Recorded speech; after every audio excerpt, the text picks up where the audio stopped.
Amados hermanos, damos gracias a Dios por la oportunidad que nos brinda el Señor de estar reunidos en esta mañana con el fin de alabar y glorificar su nombre. Gracias a todos nuestros amigos también que nos acompañan. Hoy vamos a tratar un tema que lleva por título El Mesías, el siervo de Jehová, Dios. ¿Sí? En este tema tengo que decirles que Isaías, el libro de Isaías, es el libro considerado el tesoro de la profecía de Cristo. ¿Sí? En el capítulo 42, bueno, todo el capítulo, no lo vamos a leer todo el capítulo, pero todo el capítulo, tanto el 42, el 53, se refiere a la profecía acerca del siervo de Jehová, o sea, del siervo de Jehová Dios.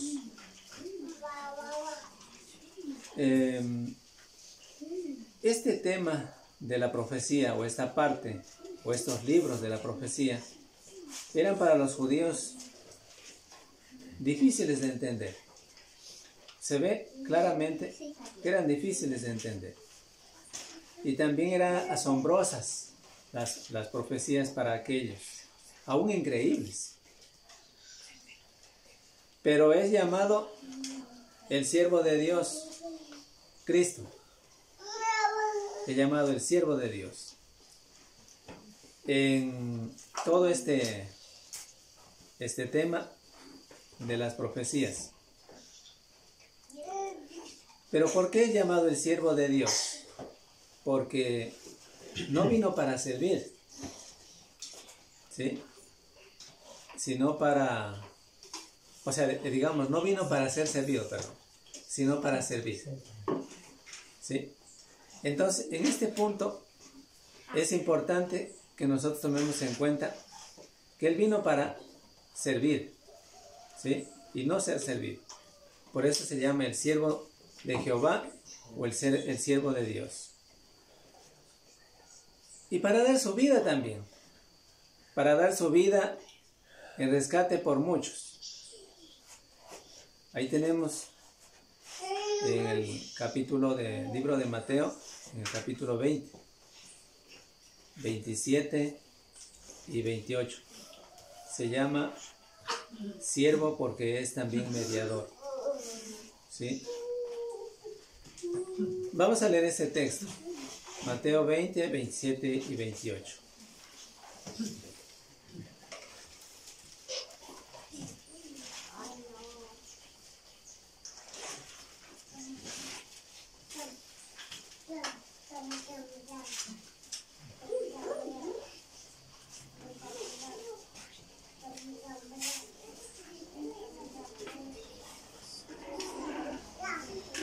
Dice ahí, y el que quiera ser el primero entre vosotros, será vuestro siervo.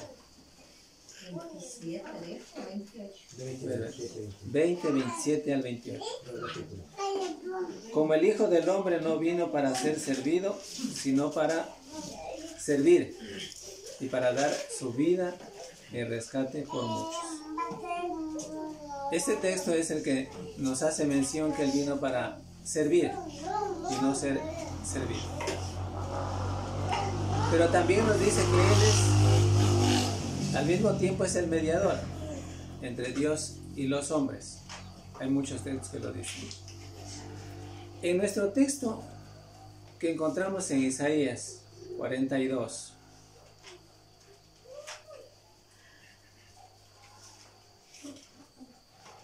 podemos darnos cuenta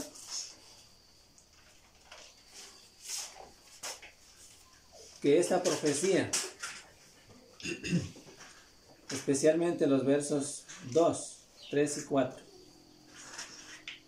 cuando dice en esta profecía así, no gritará, ni alzará su voz, ni la hará oír en las calles, no quebrará la caña cascada, ni apagará el pábilo que humeare. Por medio de la verdad traerá la justicia. No se cansará ni desmayará hasta que establezca en la tierra justicia, y las costas, esperan su ley. Verso 5. Así dice Jehová Dios, creador de los cielos, y el que los despliega, el que extiende la tierra y sus productos, el que da aliento al pueblo que mora sobre ella, y espíritu a los que por ella andan. Verso 6.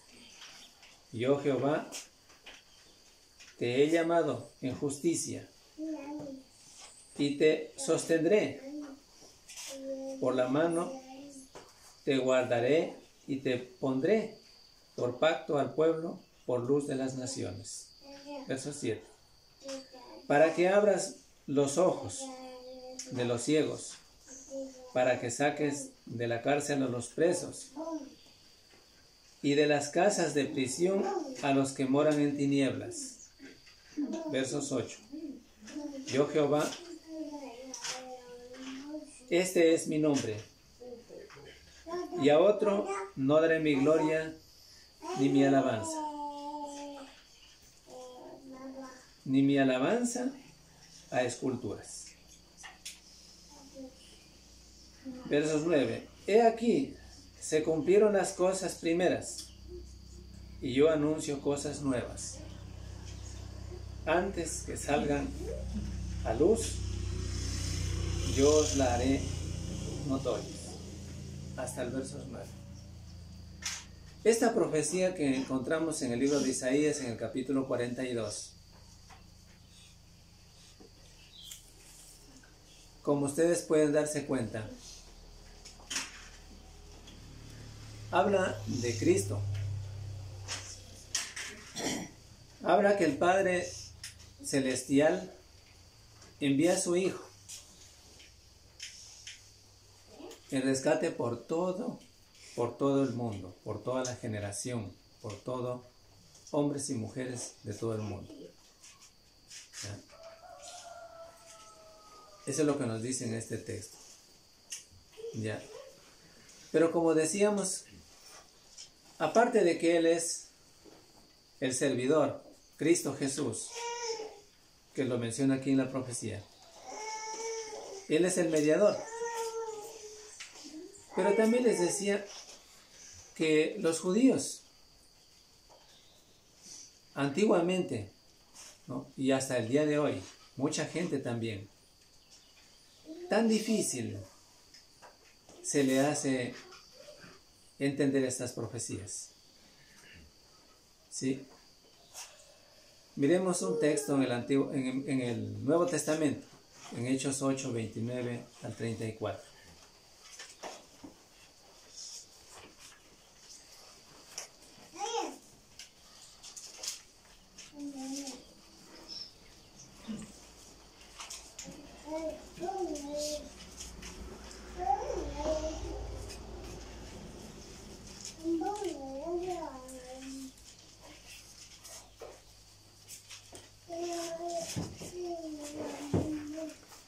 Dice así: volvía sentado en su carro y leyendo al profeta Isaías. Y el Espíritu dijo a Felipe: acércate y júntate a ese carro. Acudiendo Felipe, le oyó que leía al profeta Isaías. Y dijo: ¿pero entiendes lo que lees? Y dijo: ¿y cómo podré si alguno no me enseñare? Y rogó a Felipe que subiese y se sentara con él. El pasaje de la escritura que leía era este: como oveja a la muerte fue llevado, como cordero mudo delante del que lo trasquila, así no abrió su boca. En su humillación no se le hizo justicia, mas su generación, ¿quién la contará? Porque fue quitada de la tierra su vida. Respondiendo el eunuco, dijo a Felipe: te ruego que me digas, ¿de quién dice el profeta esto? ¿De sí mismo o de algún otro? Esta es la profecía, hermanos, del libro de Isaías, capítulo 53, 7 al 8. ¿Sí? Que la encontramos en el libro de los Hechos, por este momento, por este evento, ¿no? El etíope o el eunuco que venía leyendo, por supuesto, era un seguidor de la palabra de Dios, era un lector de la palabra de Dios, ¿ya? Pero no entendía la profecía, ¿sí? Pero así como él no entendía, el etíope no entendía esta profecía, les decía, hay muchos judíos que también no la entendieron. No entendieron las profecías que encontramos en el libro de Isaías. Y por eso le llevaron a la muerte, a Cristo Jesús. Por eso en Isaías 42, desde el 1 al 9, encontramos la profecía que se refiere a Cristo. ¿Sí? Y Cristo cumplió esta profecía. No hay otro que la cumpla. O sea, con la venida de Cristo Jesús se cumplió esta profecía. No es que está por cumplirse, porque ya se cumplió. Y Isaías habla del siervo de Jehová, o sea, de Jesucristo, como el Mesías, ¿sí? Como el Redentor, como el Salvador de Israel, como luz para los gentiles, ¿ya? Y como el instrumento o el medio por el cual Jehová Dios traería y traería justicia a las naciones del mundo. ¿Sí? Ahí ustedes pueden ver en capítulo 42, si leímos el 1, porque no lo leímos, dice, he puesto sobre él mi espíritu. Volvamos a nuestro texto. Sí, leímos el 2. Dice, y el 1 dice, he aquí mi siervo, yo le sostendré, mi escogido, en quien mi alma tiene contentamiento. He puesto sobre él mi espíritu, él traerá justicia a las naciones. Es decir, hablando de Padre Celestial sobre el Hijo, hablando del Hijo, ¿sí? De Jesucristo como el Mesías, el Salvador, el Redentor del mundo, ¿ya? El Salvador de Israel, del pueblo de Israel, el que daría luz a los gentiles, a todos nosotros también, y como el instrumento o el medio por el cual traerá la justicia a todas las naciones de todo el mundo. Pero ahí dice, he puesto sobre él mi espíritu. Es decir, al enseñar en la sinagoga, muchas veces el Señor Jesucristo en Nazaret, Jesús, Cristo, enseña muchas cosas hablando precisamente que Él traía la salvación,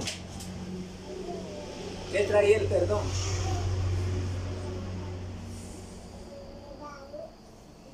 Que en Él se cumplirían las profecías, lo anunciado por el profeta Isaías. Pero la pregunta es, ¿quién no podía creer?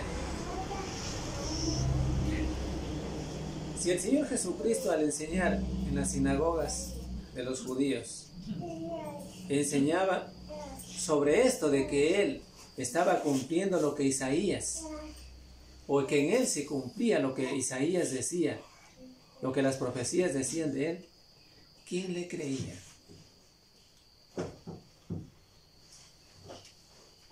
Muchos judíos no le creyeron. ¿No? Y mire, en Mateo 12, 17 al 21.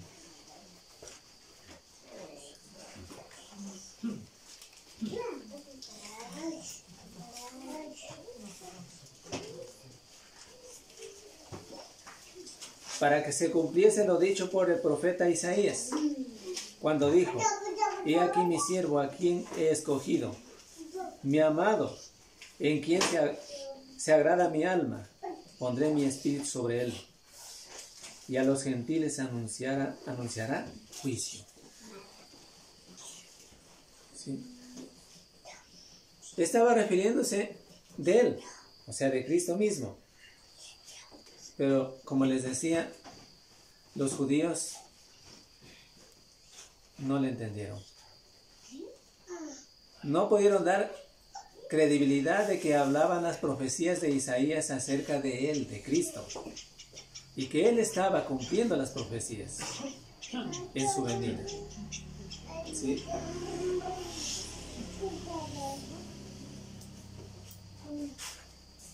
Y en el capítulo, ahí mismo en el versos 1, capítulo 42, versos 1, él traería justicia a las naciones. ¿Sí? La palabra justicia quiere decir ley, también quiere decir reglamento, también quiere decir gobierno o reino. Es decir, la ley del Mesías, o sea, de Cristo Jesús, no sería como la ley de Moisés, ¿sí?, que fue dada solamente al pueblo de Israel. Acuérdense que bajo la ley de Moisés, la religión era religión nacional, es decir, para el pueblo judío. Pero Jesús,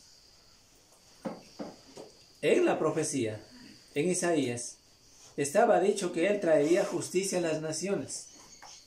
Y cuando aparece Cristo, Jesús, él les menciona otra vez al pueblo judío, que él es el que traía justicia y que sería superior a la ley de Moisés. ¿Por qué?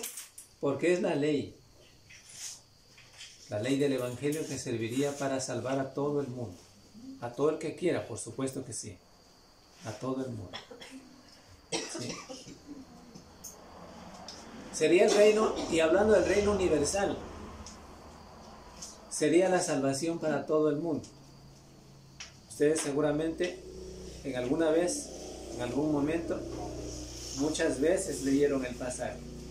En Mateo 28, 18.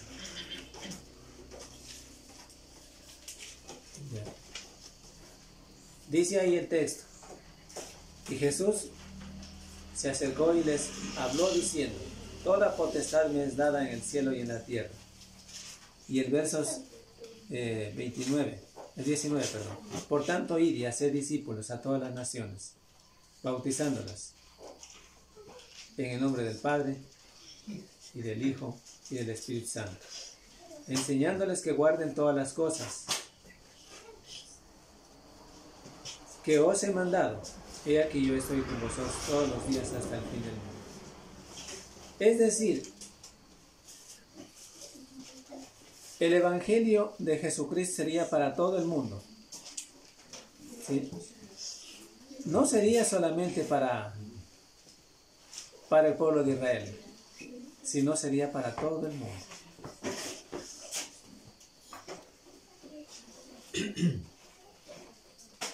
Es decir, hablando del reino universal. Ahora bien, en el verso 2 de Isaías 42, nos dice: no gritará ni alzará su voz, ni hará oír en las calles. Ni la hará oír en las calles. El siervo de Jehová, o sea, Cristo Jesús, como estaba anunciado en Isaías, que se cumpliría muy pronto, lo cual ya se cumplió,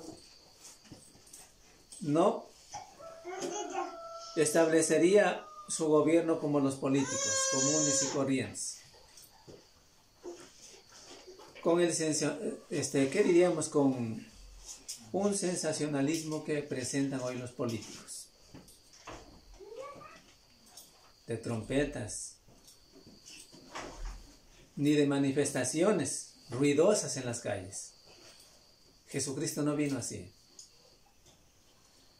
Jesucristo vino a anunciar las buenas nuevas, o sea, el Evangelio. Pero no lo hizo con pompos y platillos. Es una de las características del siervo de Dios Jesucristo. ¿Ya? No lo hizo así. Seguramente tampoco nosotros lo debemos hacer. ¿Ya? Porque era el Hijo de Dios. Era el siervo de Jehová Dios, que vendría a anunciar las buenas nuevas, el Evangelio de salvación a todas las personas de todas las épocas, de esas épocas y todo el mundo. ¿Ya? Pero miremos lo que dice Juan 18:36.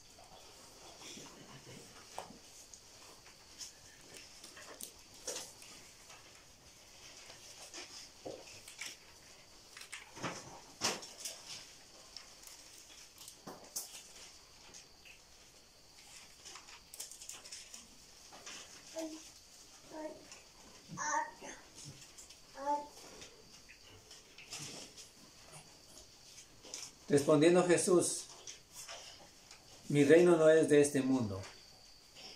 Si mi reino fuera de este mundo, mis servidores pelearían para que yo no fuera entregado a los judíos. Pero mi reino no es de aquí. Aquí está claro que Jesucristo, en cumplimiento a la profecía de Isaías, Él está diciendo algo muy claro.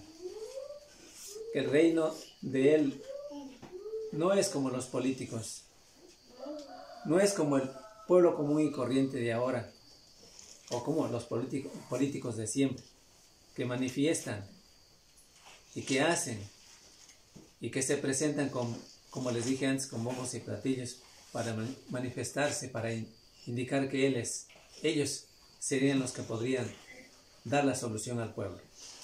¿Sí? No era así Cristo. No lo fue así. Porque Él dijo claro que el reino de Él no es de este mundo. ¿Ya? Y no lo es. El reino que implantaría Cristo sería totalmente diferente. La iglesia, el reino de Cristo en el día de hoy, es totalmente diferente. Su palabra manifestada en aquel tiempo y hoy la iglesia lo manifiesta, es totalmente diferente al vocerío de los políticos o del hombre común y corriente del pueblo. ¿Ya? Jesucristo lo dijo y lo hace manifiesto. Profecías que en el Antiguo Testamento Isaías lo había mencionado, se estaban cumpliendo en Cristo. ¿Sí? Estas profecías no es que están por cumplirse, ya se cumplieron. ¿Sí? En Cristo Jesús. Ahora bien, ¿qué más podemos decir acerca de esto? ¿Qué más podemos decir con todo esto? ¿Ya? Más bien, ¿qué sería? ¿Qué dice entonces el texto? Versos 2 de Isaías 42. Más bien dice que sería el maestro de los maestros. Diariamente enseñando la palabra de Dios. ¿Sí? Que enseñando la palabra de Dios conquistaría el corazón del individuo, del hombre, hombres y mujeres. No es como los políticos de siempre, que engañan, que dicen unas cuantas y tantas palabras y dan regalos. No vino Jesús así.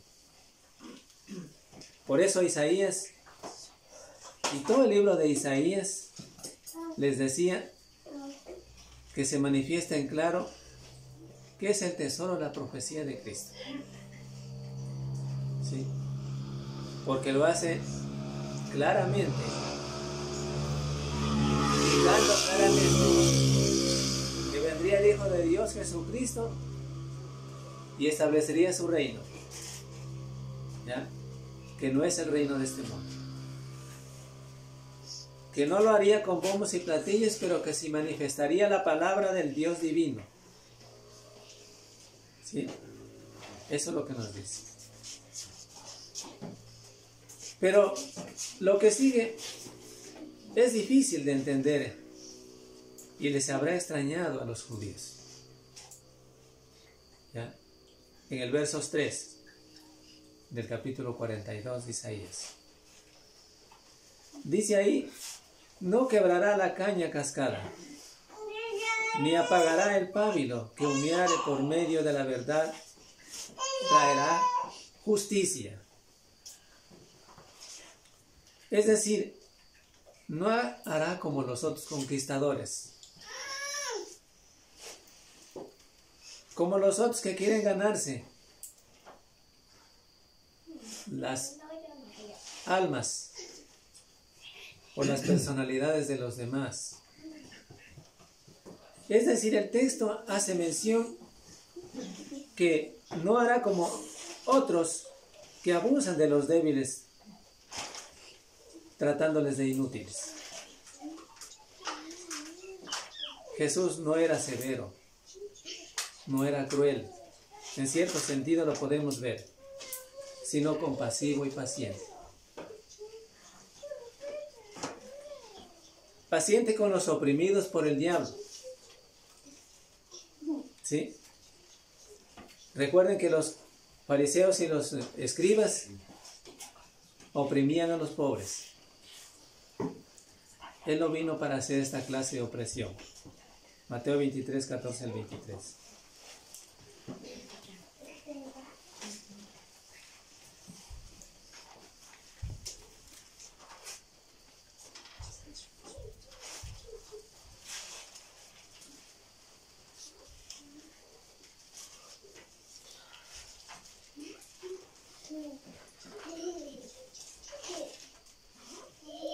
Y saliendo Jesús, vio una gran multitud y tuvo compasión de ellos, y sanó a los que de ellos estaban enfermos.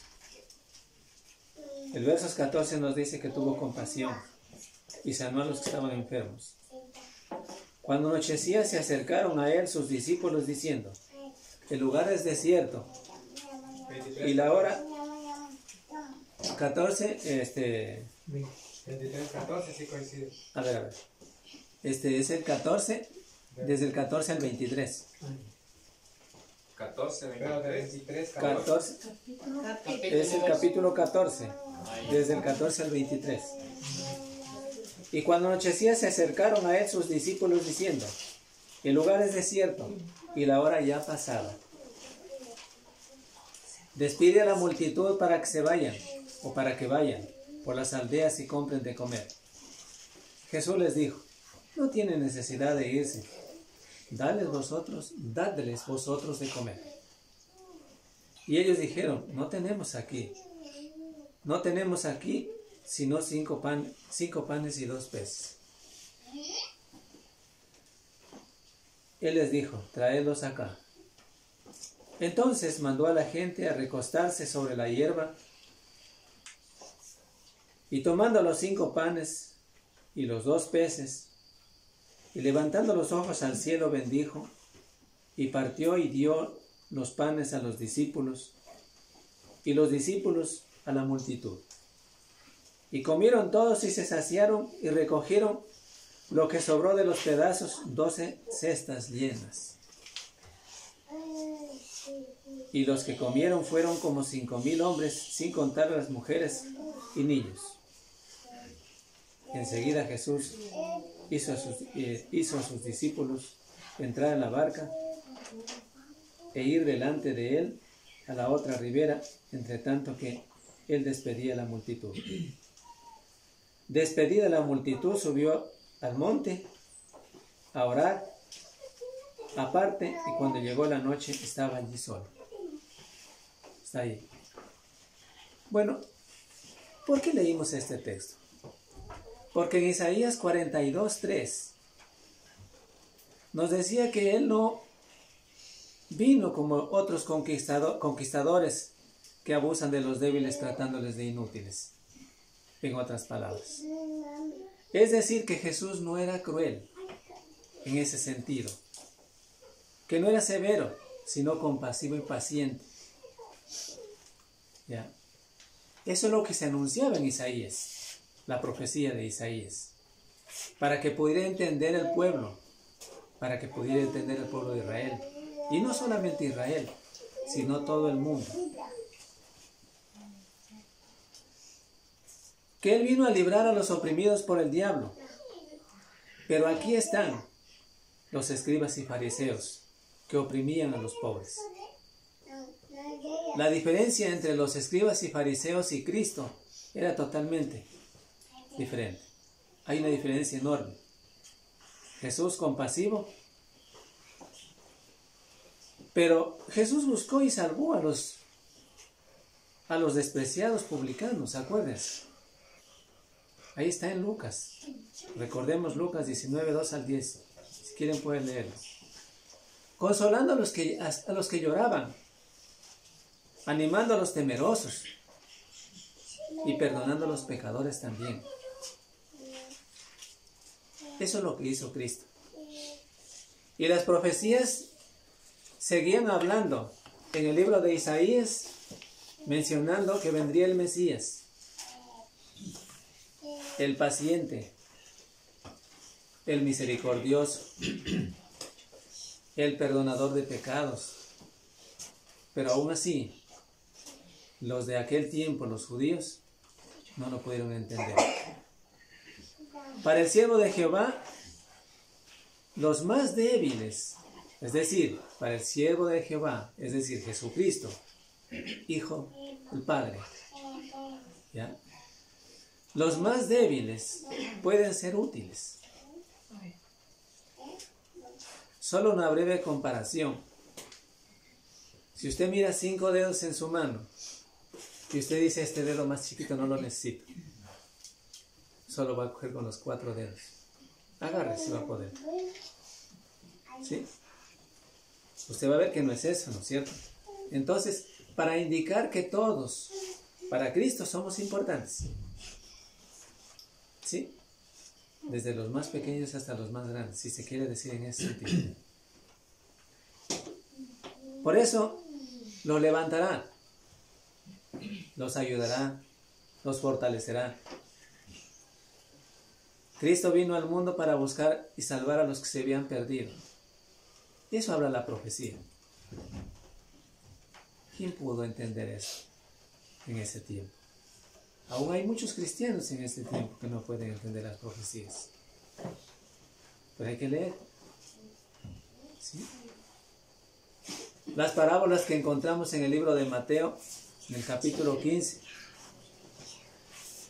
que describen este grande amor de Cristo por los perdidos. Es médico para los enfermos. ¿Sí? Recuerden que Cristo no solamente sanaba las enfermedades, o sea, no solamente las enfermedades del alma. Cuando Cristo vino a este mundo, cumpliendo las profecías de Isaías, no vino solamente a salvar el alma cuando estuvo aquí en la tierra. También salvó físicamente a algunos que estaban y padecían enfermedades. ¿Sí? Ustedes han de recordar también si leyeron. Algunos paralíticos. Alguna mujer alguna vez que padecía de hemorragias. Salvó también. ¿Sí? Pero mirando que Jesús en las profecías, que era misericordioso, bondadoso, no cruel, esto no quiere decir que Jesús tolera el pecado en la iglesia. De ninguna manera. No quiere decir que Jesús tolera el pecado en la iglesia y que la levadura mala siga en la iglesia. Siga obrando para corromper a toda la iglesia. No es así. Porque ya hemos estudiado lo que acerca de la disciplina se menciona en 1 Corintios 5. Todo el capítulo, si se quiere. No quiere decir que los débiles debieran ser dejados y que deberán ser dejados en su debilidad siempre. Es decir, no significa que el débil siga siendo débil, ¿sí? Sino que debe ser el que sale adelante, estudiando la palabra de Dios. No siempre debe quedarse débil. No significa eso. No significa que Cristo no castigue el pecado, porque muchos confunden esto. No dice, Cristo es misericordioso, Él me va a perdonar, dice, los pecados. ¿Sí? Porque alguna vez quizás pudo leer en un texto, ¿no?, que Jesús es misericordioso. No lo dudamos. Jesús es misericordioso, bondadoso. ¿Sí? No lo dudamos porque así dice la palabra y así lo fue. Y así lo es Cristo. Pero confunden los otros casos, diciendo Jesús me perdonará el pecado que tengo, no importa cómo viva, pero Dios me va a perdonar, porque Él es misericordioso. Confunde la hermandad en la iglesia diciendo, hay un pecado que no se puede tolerar, pero que después de todo no queremos hacerle mal a la familia del hermano ni al hermano. Parece que tuvieran de veras mucha compasión, mucho amor sobre aquel hermano o sobre aquella familia del hermano. Y no lo quieren hacer. ¿Saben cómo se llama esto? Cobardes. Y dice la Biblia que ningún cobarde heredará el reino de Dios. Jesús no exalta aquí a los cobardes. Jesús está de acuerdo y teniendo misericordia de aquellos pecadores que quisieron arrepentirse y que recibieron el perdón. De aquellos que eran pobres en espíritu, que sí reconocían sus pecados. ¿Sí? La profecía habla diciendo que Él vino para estos. ¿Sí? En ese sentido. Hay mucho que decir sobre esto de la profecía, ¿no? Si se quiere ver en muchos pasajes, Él vino a alentar a los débiles, ¿sí? Pero no a que siempre sean débiles. A levantar las manos caídas, como nos dicen Hebreos, las rodillas paralizadas.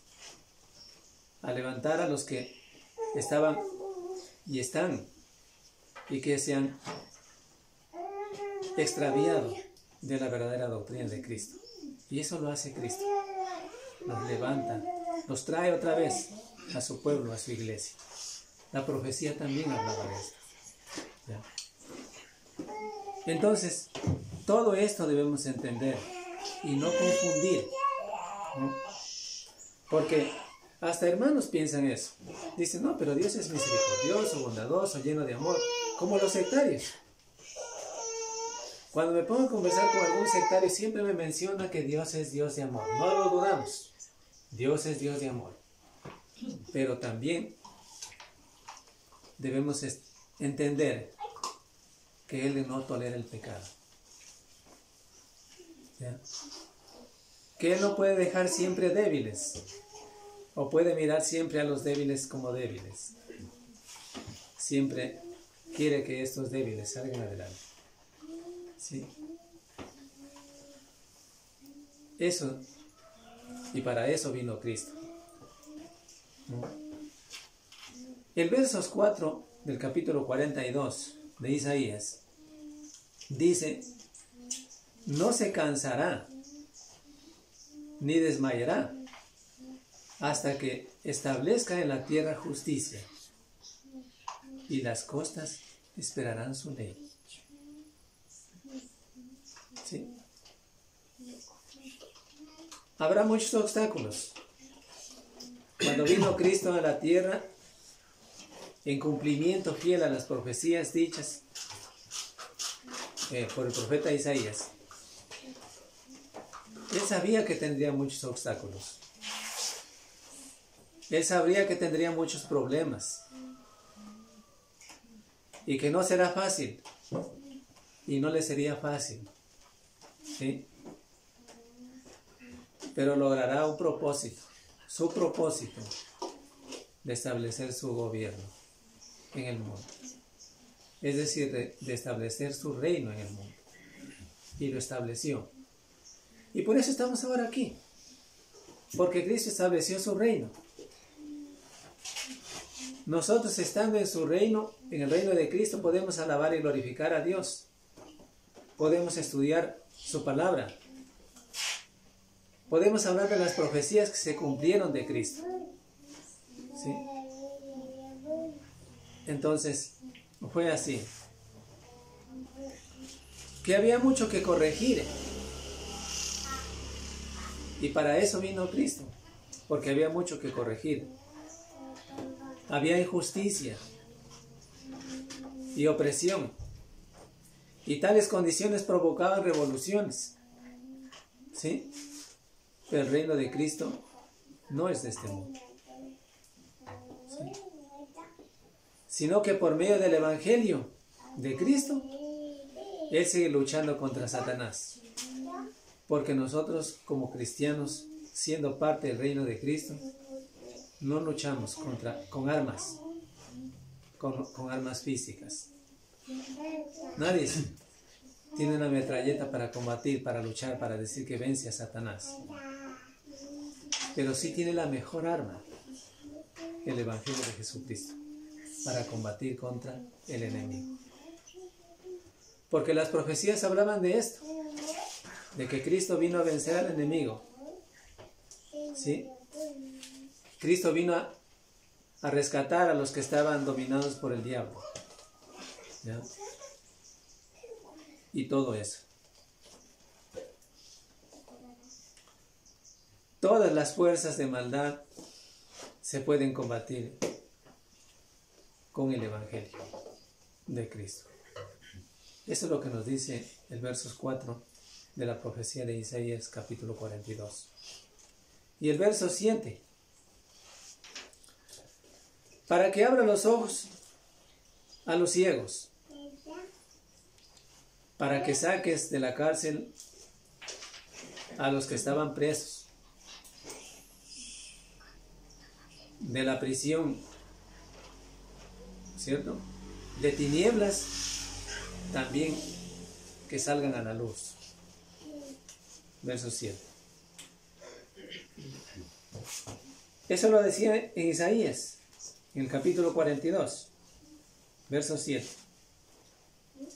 Para que abra los ojos a los ciegos. Él lo hizo. Se cumplía la profecía cuando Cristo vino a dar vista a los ciegos. No solamente a la vista a los ciegos físicos.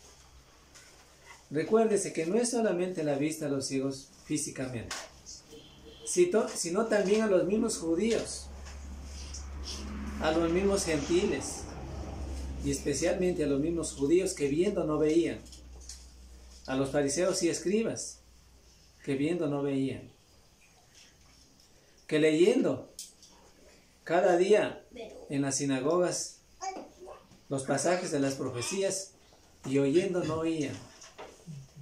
¿Ya?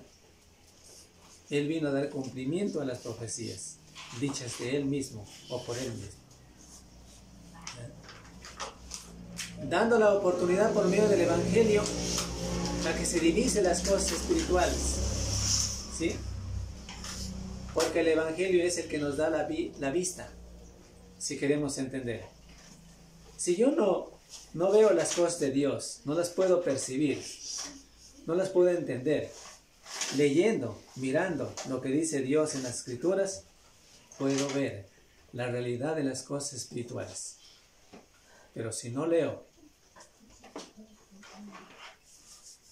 no puedo ver las cosas espirituales. Es así en todo sentido.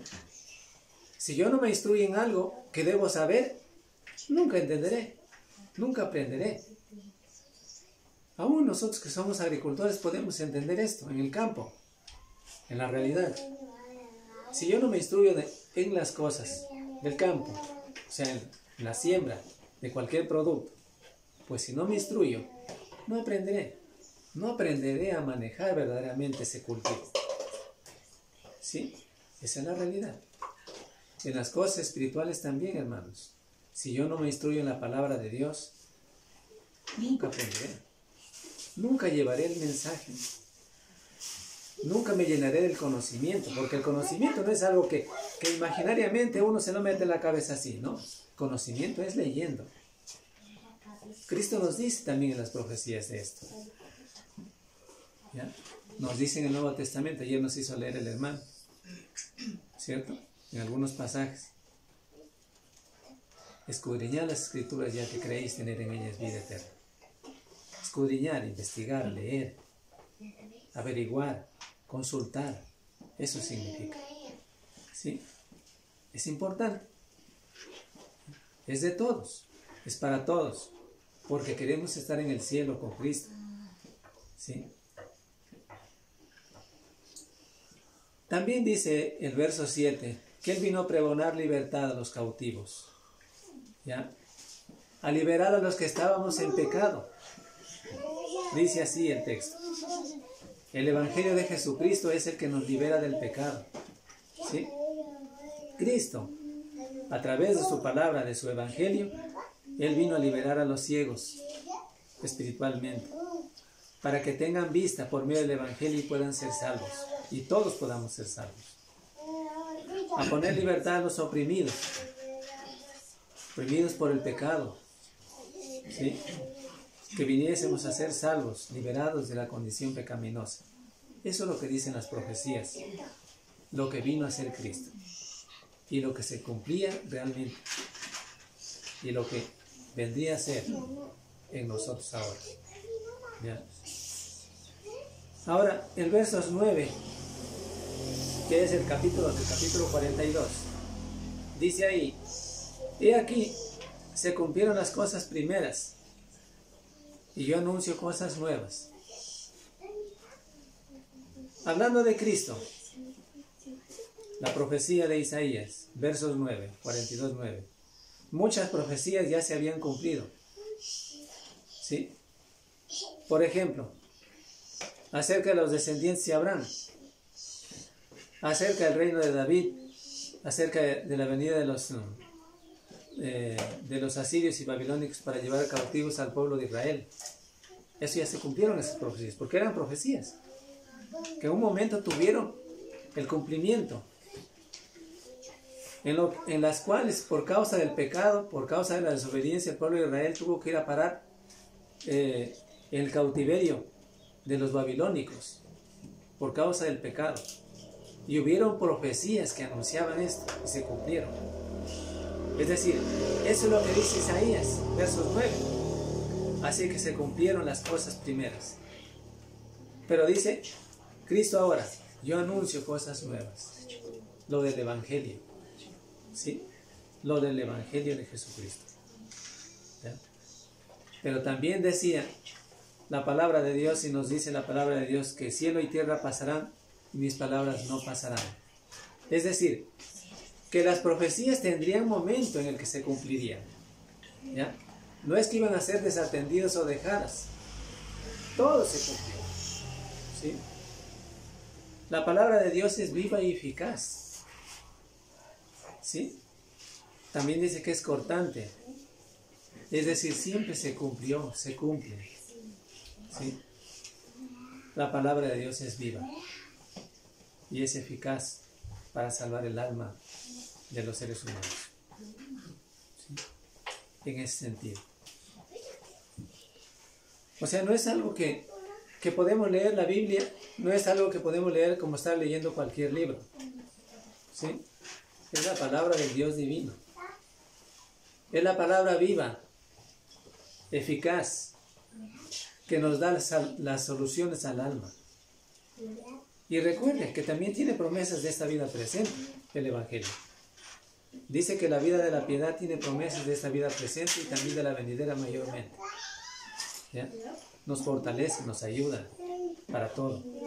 ¿Sí? A cómo vivir en esta vida terrenal. Tendríamos todo el día para hablar acerca de las profecías de Cristo. ¿Sí? Pero vamos a ver un poquito más. En el capítulo 49 de Isaías,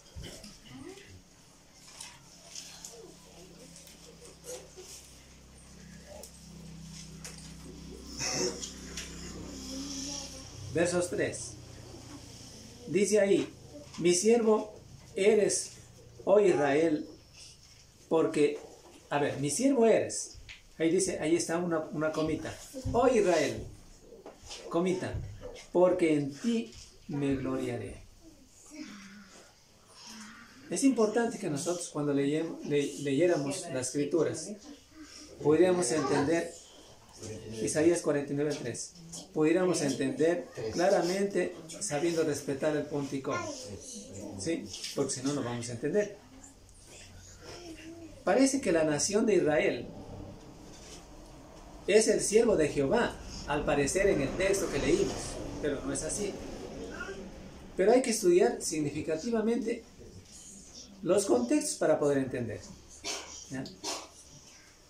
El significado del nombre de Israel. Recuerden que el nombre de Jacob fue cambiado a Israel, ¿ya? Cuando luchó con el ángel y prevaleció. Cuando Isaías escribió esta profecía a la nación de Israel, ni siquiera luchaba. Y desde luego no prevalecía. Más bien, este nombre se le aplica al siervo victorioso de Jehová, es decir, a Cristo Jesús. Mi siervo eres, oh Jehová, oh Israel, porque en ti me gloriaré. Es decir, significa y se refiere a Jesús, el siervo victorioso de Jehová. Jesucristo, el siervo victorioso de Jehová, el Mesías, el Hijo de Dios, para señalar la lucha que él sostenía y la victoria que logró. Porque no solamente luchó Cristo, no solamente las profecías hablaban de que él vendría para luchar contra el enemigo,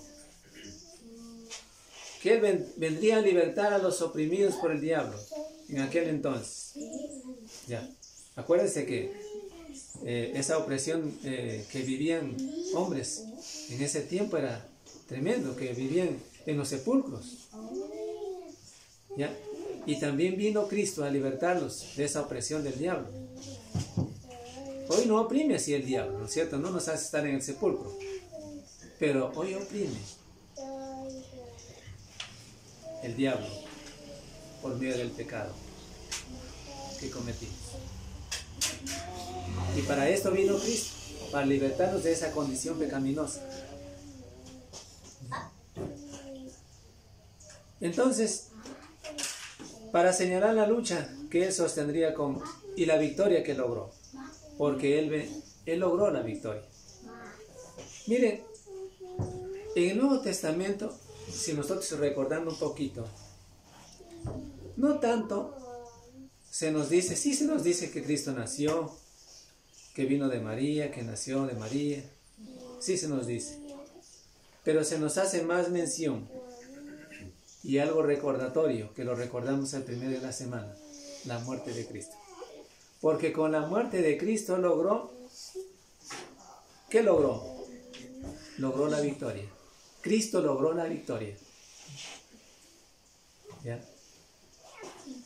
Él fue el victorioso y así nos enseñó a vencer el pecado, porque Él venció no solamente al pecado, sino a la muerte misma. ¿Sí? Para enseñarnos que podemos vencer también nosotros. ¿Ya? Ahora bien, el versos 4 del 49, ahí nos dice, pero yo dije, por demás he trabajado, en vano y sin provecho he consumido mis fuerzas, pero mi causa está delante de Jehová y me recompensa con mi Dios. ¿Ya? Ahora bien, ¿qué dice entonces? ¿Qué podemos entender del versos 4? Vino lo suyo. Dice la Biblia que vino los suyos y los suyos no le recibieron. Vino los israelitas, vino los judíos y no lo recibieron. ¿Sí? Ahí está en Juan 1:11. muchas cosas obraban en contra de Cristo. Y en una ocasión muchos de sus discípulos volvieron atrás. Sí, hay que recordar también eso. Y no andaban con él. Eso nos dice en Juan 6:6. Podrán leerlo ustedes también. Cuando fue prendido, sus propios apóstoles le abandonaron, le desampararon. Y recuerden, y Pedro le negó 3 veces. Pero el siervo no podía fallar, porque su causa y su recompensa estaba delante de Jehová Dios. Sería vindicado y recompensado. Habla mucho de la recompensa. ¿Ya? Imagínense, Cristo no lo hizo así. El versos 4, cuando nos dice que, pero yo dije, por demás he trabajado y en vano, y sin provecho he consumido mis fuerzas, pero mi causa está delante de Jehová y mi recompensa con mi Dios. Dice Cristo que al parecer que lo que había hecho es Él, que lo que había trabajado Él, hasta ahí, en el fiel cumplimiento de la profecía, ya cuando se manifestó Cristo, al parecer lo que había trabajado era en vano, porque hasta los mismos apóstoles le habían desamparado. Que hasta uno de los apóstoles le habían negado, a los mismos seguidores le habían dejado, le habían desamparado. Pero eso no podía echarse atrás Cristo. Aunque los discípulos y aunque todos le habían desamparado, sin embargo, él tendría que seguir adelante. ¿Qué haría en este tiempo alguien que tenía seguidores y que ahora, viendo los momentos difíciles, todos se le hubieran apartado? Retrocedería atrás, también siguiendo los seguidores que retrocedieron. Pero Cristo no hizo así. ¿Ya? Y esto tiene también enseñanza para nosotros. A veces los cristianos, viendo que otros retroceden, también retroceden. ¿Sí? Pero la Biblia dice, no somos de los que retrocedimos o los que nos echamos atrás. Los cristianos también tienen enseñanza para nosotros. Tienen mensaje para nosotros, las profecías. ¿Sí? No somos de los que nos echamos atrás, sino de los que vencimos, de los que luchamos y nos extendimos hacia adelante. Pablo nos hace una y otra mención. Que seamos como los verdaderos atletas, rompiendo las barreras, los momentos difíciles, para vencer, porque estamos puestos para vencer, los cristianos. No somos de los que retrocedimos. Aprendamos de esta lección, aprendamos para nuestro bien, porque Isaías tiene mucho que decirnos, ¿sí? En el fiel cumplimiento de las profecías en Cristo Jesús.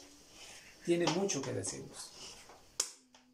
Es el tesoro más grande que hayamos podido encontrar en las Escrituras, hablando acerca del Mesías, de Jesucristo el Hijo de Dios. ¿Sí? Pero Él no retrocedió jamás, sino que siempre se fue hacia adelante. Al parecer, parece que había perdido y había trabajado en vano, dice la profecía, el verso 4. Pero no era así. Yo sigo hacia adelante, dice Cristo. Y en el cumplimiento de la profecía siguió adelante y recibiría recompensa. Porque solo el que vence, entonces espera recompensa. No el cobarde. Y al que venciere le daré que se siente al lado del trono de Dios, que esté aquí, en el cielo mismo. Así dice la palabra de Dios. Entonces, hermanos, los cristianos estamos puestos para vencer. Las profecías de Cristo, la profecía de Isaías que habla acerca de Cristo, se cumplió. ¿Sí? Hablando de Cristo. Él nos enseñó que hay mensajes importantes para nosotros también. Y que no somos de los que retrocedimos, a pesar de las circunstancias, a pesar de los momentos que se presentaron en la vida. ¿Sí? Estamos luchando, como Cristo luchó también, porque Él a través de la lucha continua que hizo, nos enseñó que también debiéramos luchar contra las fuerzas del mal, contra el pecado, contra Satanás. Que si bien es cierto, nuestras armas no son físicas, como las armas de Cristo tampoco fueron físicas. También nos enseña que nosotros debemos luchar con armas espirituales, con la palabra de Dios. ¿Sí? Ustedes han de ver, cuando Cristo asistió a la tentación, no tenía armas físicas para luchar y para pelear contra el diablo. ¿Cuál fue el medio que usó Cristo para luchar contra el diablo? La palabra de Dios. ¿Sí? Cuando le dijo el diablo, convierte estas piedras en pan, pues, porque veo que tienes hambre. ¿Y qué le dijo Jesús? No solo de pan. La palabra de Dios dice que no solo de pan vivirá el hombre, sino de toda palabra que salga de la boca de Dios. Así le tapó la boca al diablo. ¿Ya? Todos los cristianos estamos puestos para vencer, hermanos. A pesar de las circunstancias, a pesar de los momentos difíciles, estamos para vencer. Y Cristo nos enseña una y otra vez. Hasta ahí, acerca de la profecía. Hay mucho que decir más sobre este tema de las profecías, pero ahí vamos a quedar. Gracias, hermanos, espero que hayan podido entender y pues damos paso a nuestro hermano que sigue. Gracias.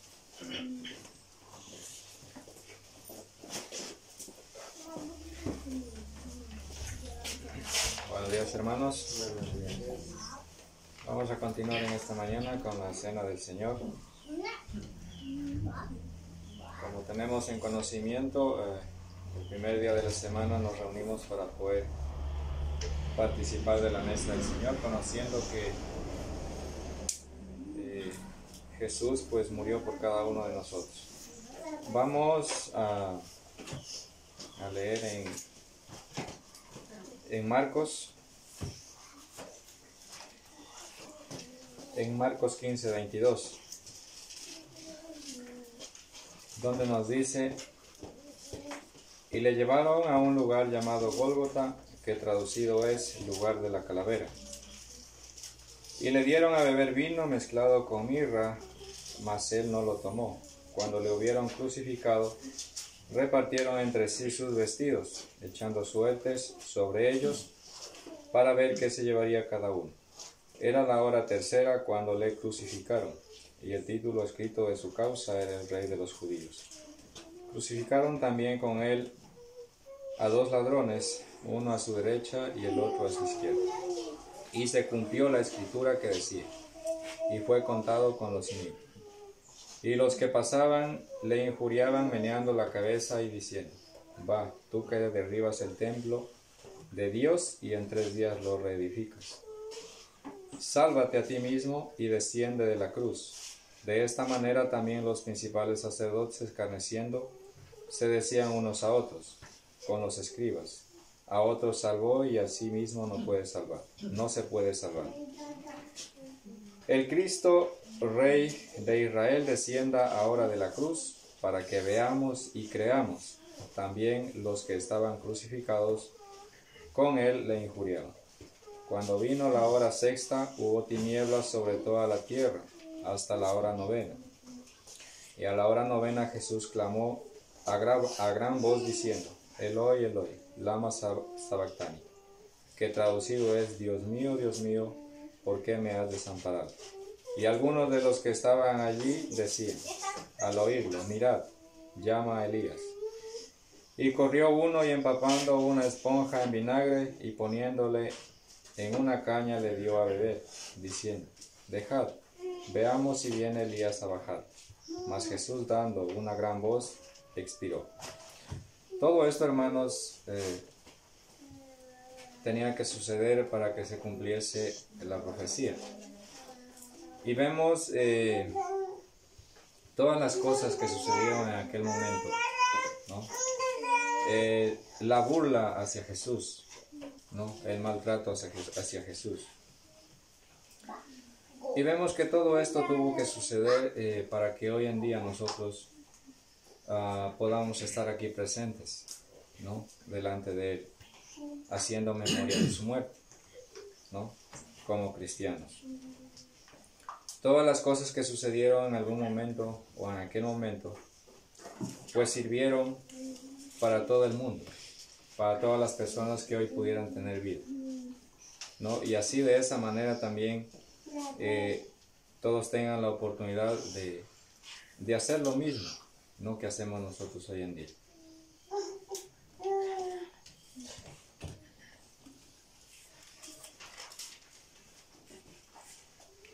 De esta manera nosotros tenemos la oportunidad de poder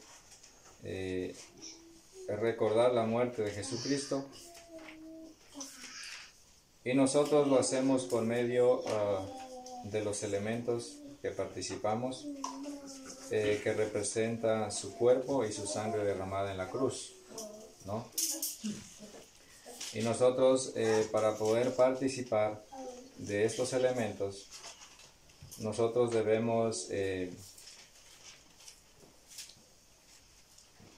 debemos primero considerar cómo estamos, ¿no? O cómo vamos a actuar en este momento, en este día, para participar. Los elementos de la mesa del Señor representan su muerte, y nosotros tenemos que estar preparados para poder participar. En Corintios 11:27 dice: de manera que cualquiera que comiere este pan o bebiere esta copa del Señor indignamente será culpado del cuerpo y de la sangre del Señor. Por tanto, pruébese cada uno a sí mismo y coma así del pan y beba de la copa. Porque el que come y bebe indignamente sin discernir el cuerpo del Señor, juicio come y bebe para sí. Cada cristiano siempre tiene que estar consciente de lo que va a hacer. Son cosas importantes del Señor, para el Señor. Y nosotros debemos portarnos de la mejor manera, ¿no? Estar limpios de pecado, ¿no? De habernos presentado delante del Señor limpios, sin mancha, para poder hacerlo, ¿no? Porque sabemos que las cosas del Señor son muy importantes y nosotros debemos demostrar respeto hacia Dios, ¿no? Como sus hijos, como cristianos.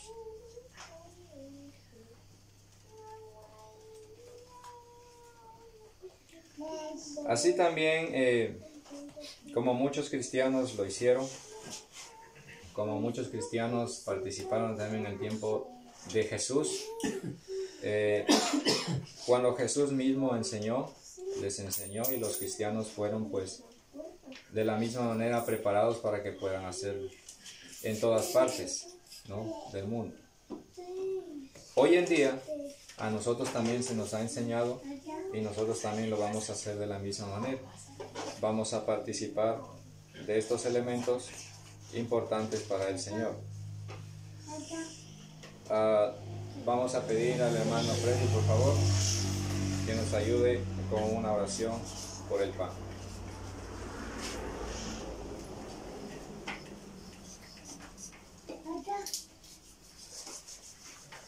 Oremos, hermano.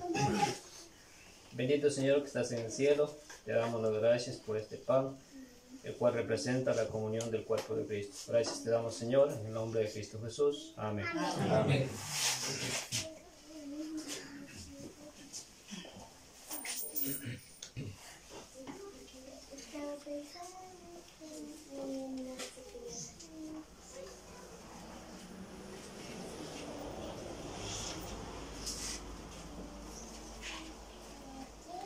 Y habiendo dado gracias, lo partió y dijo: tomad, comed, esto es mi cuerpo, que por vosotros es partido. Haced esto en memoria de mí. Asimismo, hermanos, conociendo las cosas como sucedieron, como Cristo también participó en su momento, hoy en esta mañana nosotros vamos a hacerlo de la misma manera. Participemos.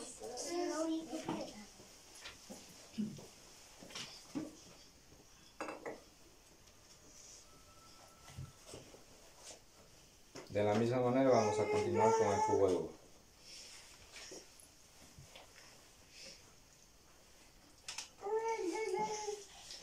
Damos gracias, hermanos. Bendito Dios, de igual manera, te damos las gracias por esta copa, la cual representa la comunión de la sangre de Cristo. Gracias te damos, Señor, en el nombre de Cristo Jesús. Amén. Amén.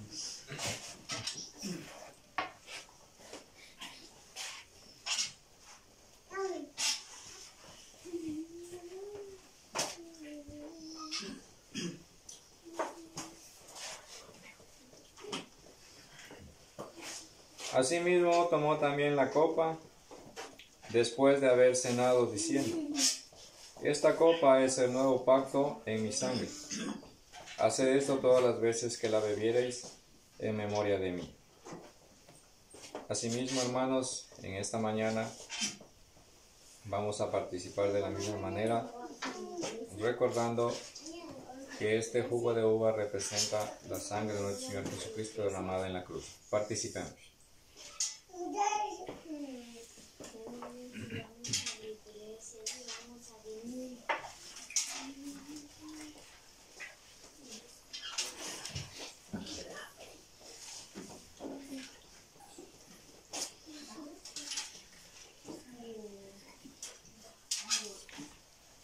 Continuamos con la ofrenda.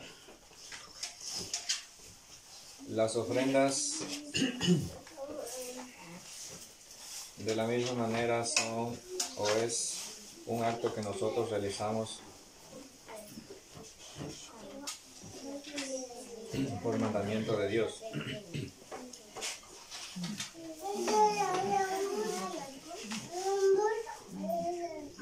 Son colectas que los cristianos hacemos para el beneficio de la iglesia misma, como es para cristianos necesitados o para arreglos o construcción de la casa de oración. No, que es muy importante para los cristianos poder estar presentes y hacer la voluntad del Señor. La ofrenda, hermanos, es requerida por parte de Dios del cristiano de voluntad de cada uno. Así como muchos cristianos lo hicieron también en el tiempo de antes, se prestaron para poder colaborar y ayudar a muchos cristianos necesitados. Vamos a ver, vamos a leer en Génesis 4:3 al 5, donde nos dice: y aconteció andando el tiempo que Caín trajo del fruto de la tierra una ofrenda a Jehová, y Abel trajo también de los primogénitos de sus ovejas, de lo más gordo de ellas. Y miró Jehová con agrado a Abel y a su ofrenda, pero no miró con agrado a Caín y a la ofrenda suya. Vemos, hermanos, cómo estos personajes en su tiempo ofrendaron al Señor, y el Señor miró la ofrenda de cada uno, ¿no? Tanto la ofrenda de Caín como la ofrenda de Abel. Y vemos que dice que el Señor miró con agrado la ofrenda de Abel, ¿no? Hermanos, cada uno, nosotros como cristianos, siempre debemos de ser conscientes en la manera en cómo vamos a ofrendar. El Señor quiere que la ofrenda de cada uno sea voluntaria, sea de corazón, ¿no? Tanto el Señor que se sienta agradado y de la misma manera nosotros sentirnos contentos de poder ofrendar, de dar la ofrenda, ¿no? Caín, pues la ofrenda de Caín no fue grata para el Señor, ¿no? Entonces el Señor miró con agrado la ofrenda de Abel, porque dice que Abel dio de sus ovejas lo mejor, ¿no? Entonces lo que Dios quiere de cada uno de nosotros, ¿no? La ofrenda tiene que ser una ofrenda considerada de cada uno del cristiano. Y también podemos ver muchos ejemplos, hermanos, en cuanto a la ofrenda.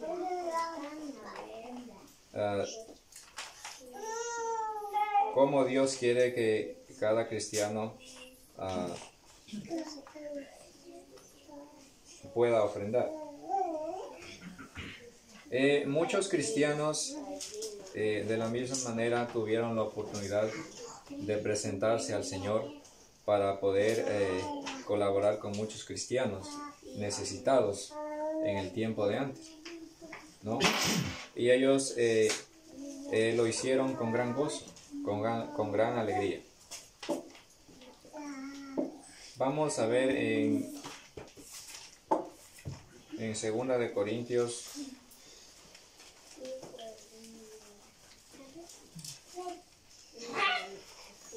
9:6 en adelante.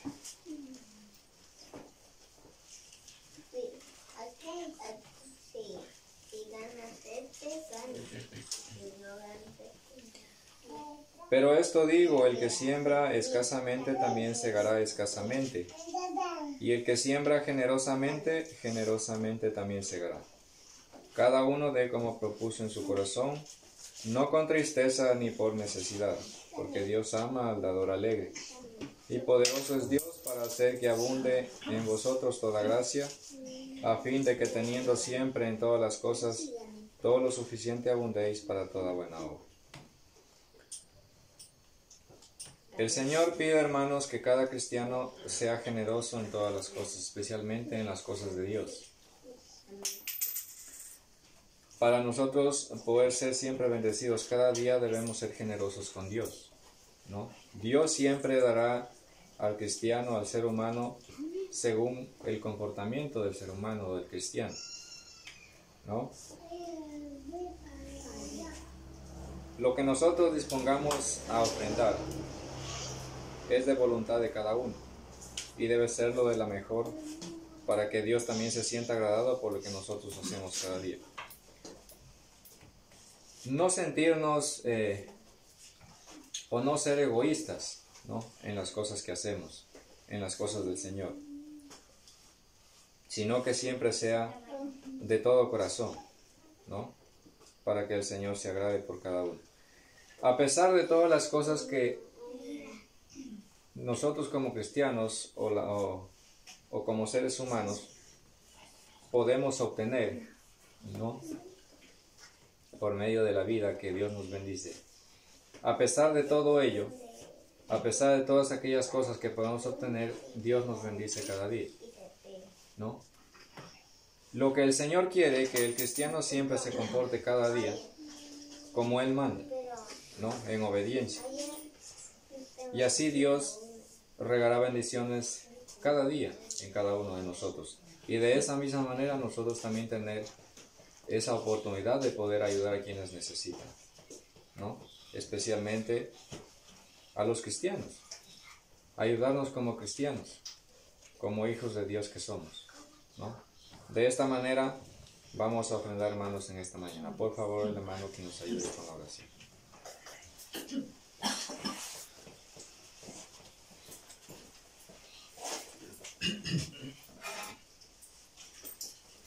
Oremos, hermano. Bendito Señor, en esta mañana te pedimos que bendigas esta ofrenda, la cual te damos tus hijos para beneficio de tu iglesia. Gracias te damos, Señor, en el nombre de Cristo Jesús. Amén. Amén. Ofrendas, ofrendas, Jesús queremos. Ofrendas, ofrendas, ofrendas de puro amor. Ofrendas, ofrendas, Jesús queremos. Ofrendas, ofrendas, ofrendas de puro amor. Bien, hermanos, en esta mañana, gracias. Y así quedamos con el hermano que nos va a hacer cantar una alabanza y luego con una oración.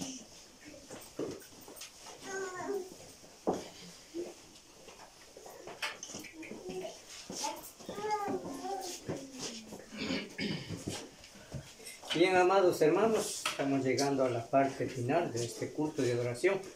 Bueno, vamos a darle una alabanza a nuestro Dios con un corito, hermanos, la cual titula Damos gracias a Dios. Pues verdaderamente ese es nuestro agradecimiento a Dios, porque por Él hemos dado una vez más el cumplimiento de este gran deber, esta ley de Dios en cada uno de nosotros. Podemos alabar, hermanos, con este corito. Damos gracias a Dios. Damos gracias al Señor, damos gracias por su amor. Damos gracias al Señor, damos gracias por su amor. Por la mañana las aves cantan las alabanzas de nuestro Salvador. Y tú, amigo, ¿por qué no cantas las alabanzas de nuestro Salvador? Damos gracias al Señor, damos gracias por su amor. Damos gracias al Señor, damos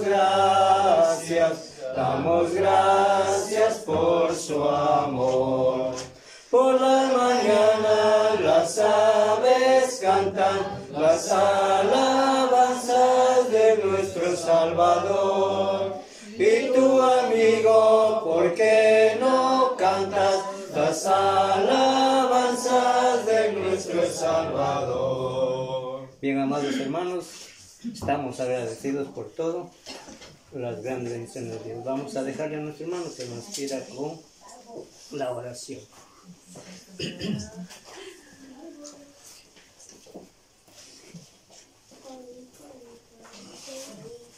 Sí, hermanos, hemos llegado a la parte final de este culto de adoración a nuestro Señor.